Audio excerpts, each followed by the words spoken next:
costing or operating costing. So that's why it is also said that it provides basis for apportionment of service department expenses to production department. So in our today's class, we will be specifically looking into part of, that is one part of operating costing, that is how do we account for transportation industry's cost factor. Okay, that's what we are going to look into in our today's class. As I said already, operating costing or service costing is related to accounting for the cost associated with a service industry. So as such, it helps for the measurement of efficiency of different service departments. How? When we know that, okay, what is our actual performance, what is the current status of our cost, we can easily compare that with the previous years, or we can in fact put some budget or formulate some budget and decide our performance based on that, so that we can maintain operational efficiency, that is cutting down unnecessary costs or unnecessary incurring of costs, or maybe minimizing or reducing the cost involved in wastages, optimal utilization of resources. All these are possible when we are recording the cost in a systematic way. So in the context of service industry, that is very important because it's very competitive. There are a lot of players in almost all the services sector, and cost is one of the factors that decides whether you are successful or not, because pricing is very sensitive in developing markets like India. So that's why in this context, we are learning how to account for the cost that is accumulated in a service industry. Right? In our today's class, we, as I said, we are going to discuss about, these are few examples of different service industry, and also we looked upon the cost units applicable to the service industry. As we said, for a passenger transport industry, it can be per passenger or per kilometer. That's how we account for.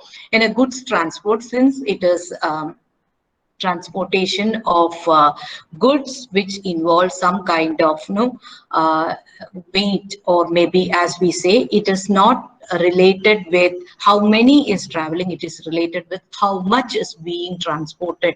So that's why we normally resort to per ton, cost unit as per ton. Then hotel, it is lodging. If it is the case of lodging, it would be per guest, or in some cases it can be like per tour package, or maybe per room. The cost involved, if you have an umbrella package offering many things under one product, which is offered by your maybe your business group. So in that case, we will say, okay, this package costs this much, or the cost involved for lending this particular room is so and so, likewise, right? Then if we are talking about hostel or canteen where food being supplied, then per item, the cost involved for producing per item. That's our cost unit. And if it is the case of hospital, it would be per patient. The patients involved, or per patient.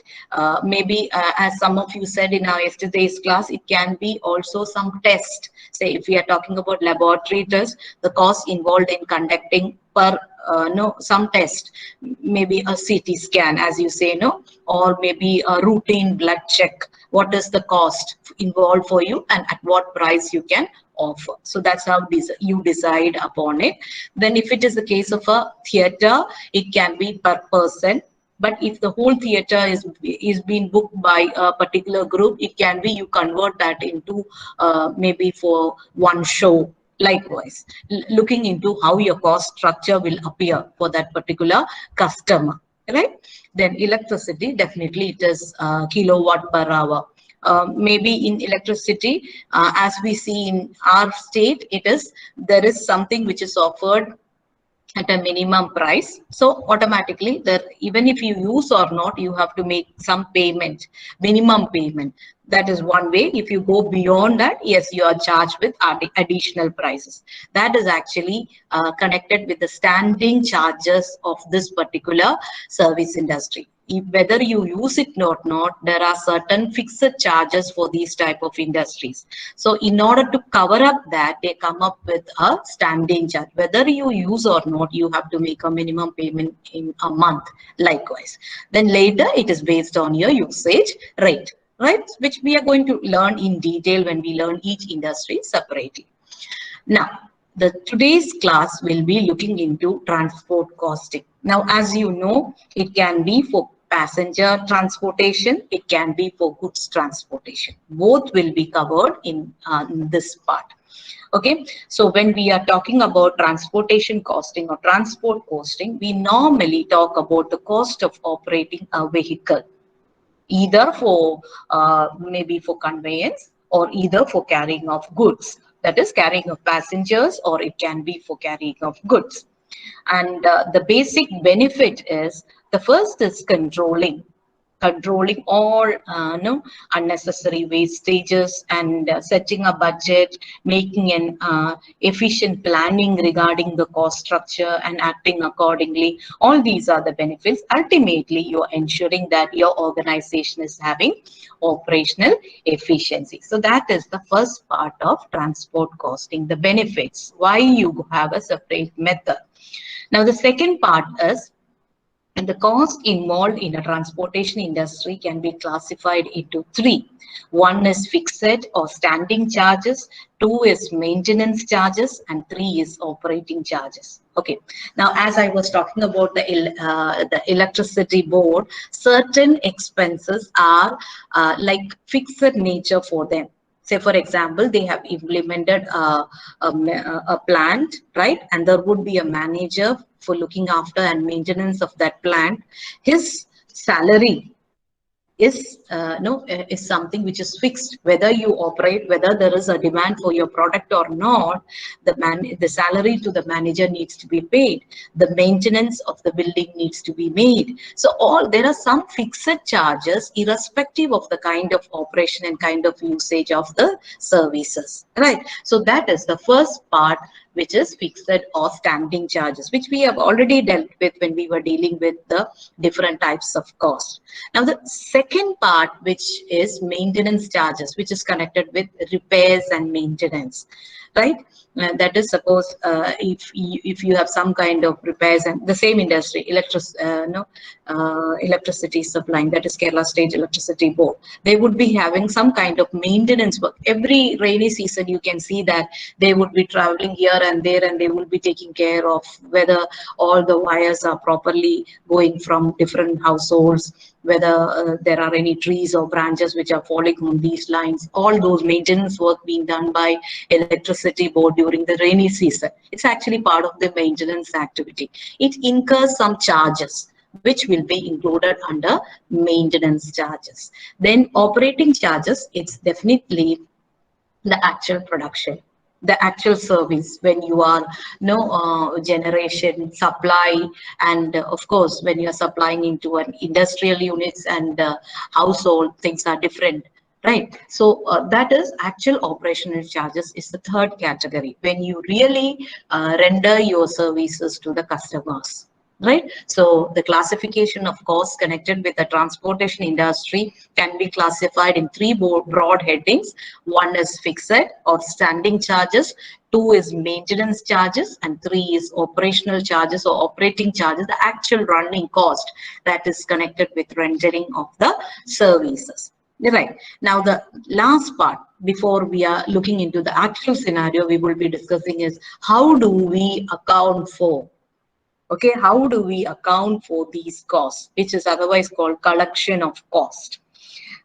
Broadly, it can be brought under three. One is the vehicle register, two is the workshop register, three is the daily log register. Okay, the vehicle register is something which you maintain with you like a stock register when you purchase a vehicle. With the price, with all other costs involved in that purchase, you will be recording in that vehicle register.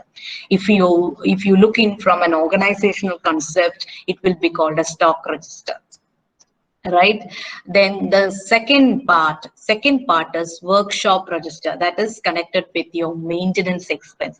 You imagine that we are discussing about KSRTC, Kerala Transport Corporation.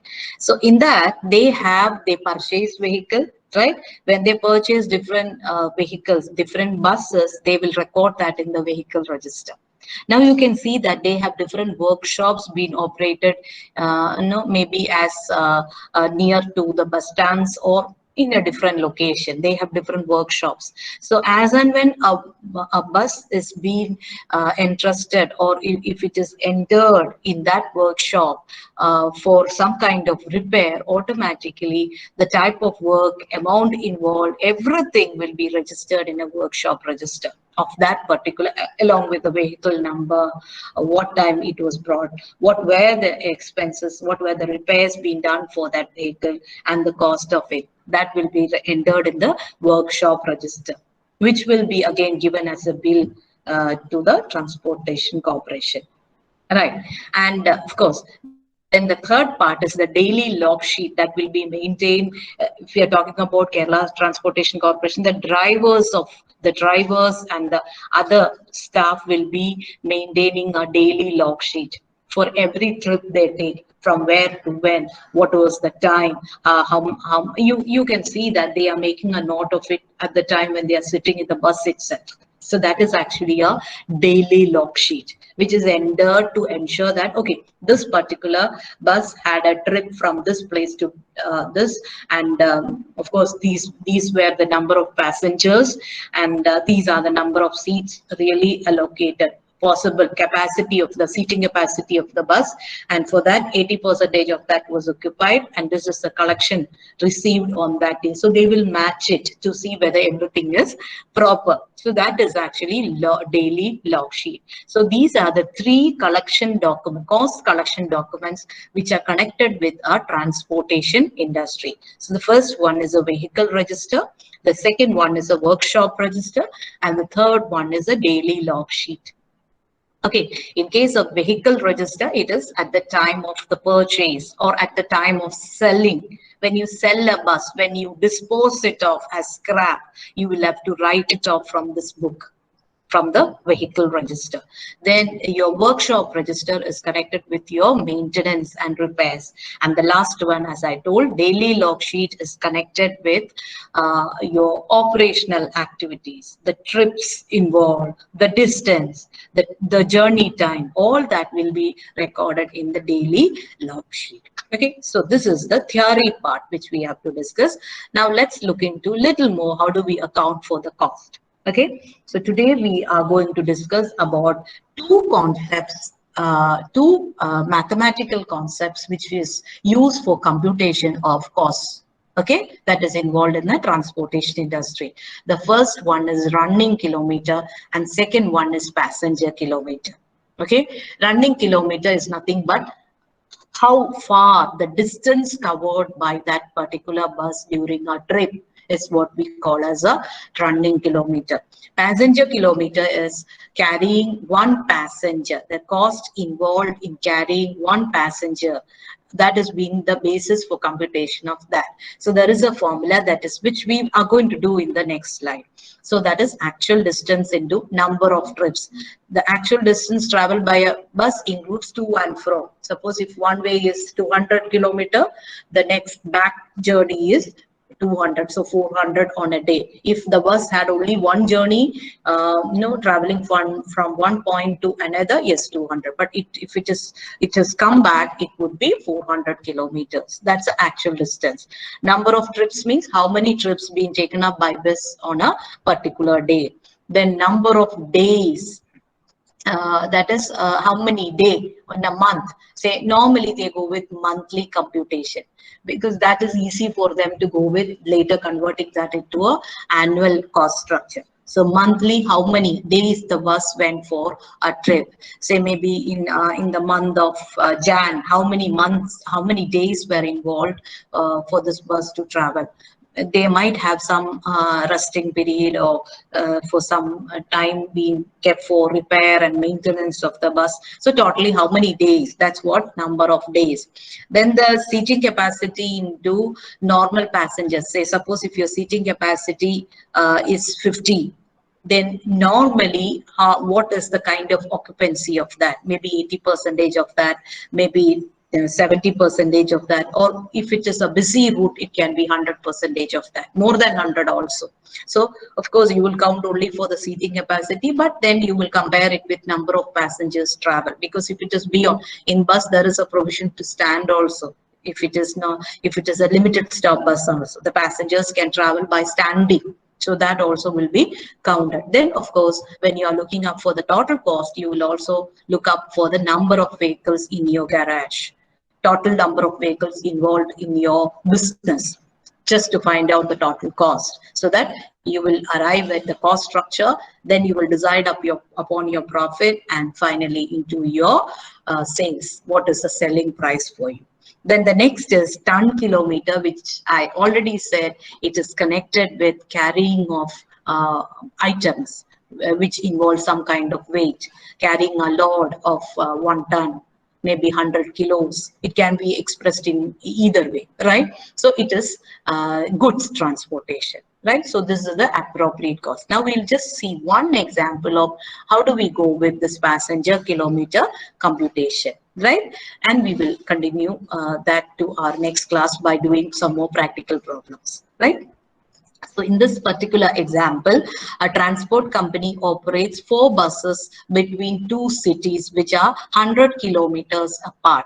Okay, so they have 4 buses. They operate between 2 cities. So one way is 100 kilometer. So if they travel round trip, if it is a round trip, if they travel back, it will be 200 kilometers. Each bus makes 3 round trips. So definitely they are traveling back. So they have a trip 3 per day, which will be round trip. So total kilometer involved will be 200. The seating capacity of the bus is 50 passengers. The bus operate on all days during the month of April. So we know that 30 days in the month of April. So 30 days. On an average, all the buses run with 80% of the capacity. So out of 50, they almost in all the days they had 40 passengers. That is 80% of the capacity of that bus. That is total is 50, so 80% of that, that's 40, right? So we are asked to calculate total kilometers run and passenger kilometers. Total kilometers run means it's very easy for us. Why? We know the actual number, actual distance. We know the number of trips. We know the number of days and number of vehicles. So the total distance traveled by these 4 buses, making 3 round trips. Each having 200 kilometers distance is easy to compute. That is, actual distance will be 100 into 2, because round trip one way it is 100, so both the ways it will be 200 into how many trips a day? It is 3 per day, so into 3. Then how many days in a month? 30, April, so it is 30. So 30 into, then how many buses we have? 4. That's it, the actual distances. So it will be 72,000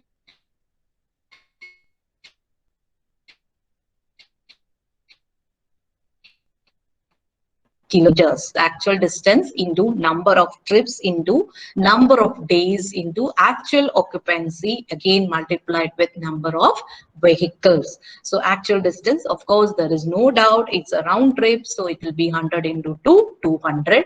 Then the second thing which we have to remember this formula. We have to, don't by heart it, just think it logically. It should come only in this way, right? So 100 into 2 into number of trips, it's given in the question, that is 3 into, now we have to know how much of it is occupied. The actual seating capacity is 50, but only 80% is occupied. So we will find out 50 into 80 by 100, that is 40 into, again multiplied with 4. So as we know, first we will, in the BODMAS rule, first we will open all these brackets, then we just multiply. We will get 28,000, 28 lakh 80,000 per passenger kilometer. Passenger kilometers. Okay, so that's what answer is. It's simple. What we have to understand is, suppose if you are having 4 buses, we need to find out the total cost involved for these 4 buses, right? So automatically we will consider the distance travel, the actuals. Now if you really look into your experience with traveling in a public transport system, you will understand that yes, the bus might be starting from Ernakulam bus stand to maybe they are the end trip would be Fort Cochin, so they can come back to the Ernakulam depot again by the evening. So on a day, they might be doing 2 or 3 similar trips. So that is what we go with the distance computation. So if one way is, if maybe in this example, it can be one way is 25 kilometer, round trip will be 50. That's what we said about this 100 kilometers. One way is 100, round trip would be 200. Then on a day they have 3 trips, so 100, 200 into 3. Again, they have a they are talking about a month, so we need to compute the cost for month, so it would be 30 days in a month, so we will multiply it with 30. Again, we will have to look into what was, if it is 100%, all 50 were occupied, yes, we have no problem of finding out the seating capacity, but here in this case only 80% of the capacity was occupied, so we need to find out the number. So 50 into 80 by 100, that is 40. Into, we will have to look in how many buses for this particular company. It is 4 that as given in the question. So we went multiplying with 4. So this is it, what we have learned in our today's class. We started with what is a service costing, or as you call operating costing. And we said it is costing, which is the method that is applicable in a service industry. Then we also look from the concept of how this is applicable to a transport company or transportation industry, which is also a service industry. There we looked into 2 types. One is passenger transport, another one is goods transport. In case of passenger transport, we look from the perspective of passenger kilometers. In another, in the goods transport, we will be looking from how much the ton per kilometer, what is the cost involved in ton per kilometer. So we'll talk about how much is the weight that is involved in transportation of a particular kind of goods, right? Then when we were looking into, we also learned how to calculate the total kilometers being run by a particular company's bus. If we know the total, we can find the single one also, or if you want to find out the total from single, that's also possible if we know the number of buses or number of vehicles for that particular transportation company. Now, as we know, the basic idea behind all these is bringing operational efficiency in the perspective of a service industry, because operational efficiency can be brought in by efficient control of your cost, efficient management of the cost, and efficient planning. That's what we are learning in this module. So today we learn to compute total kilometers run by a particular vehicle, as well as how do we go with computation of passenger kilometer, which are the basis for computation of total cost involved in that.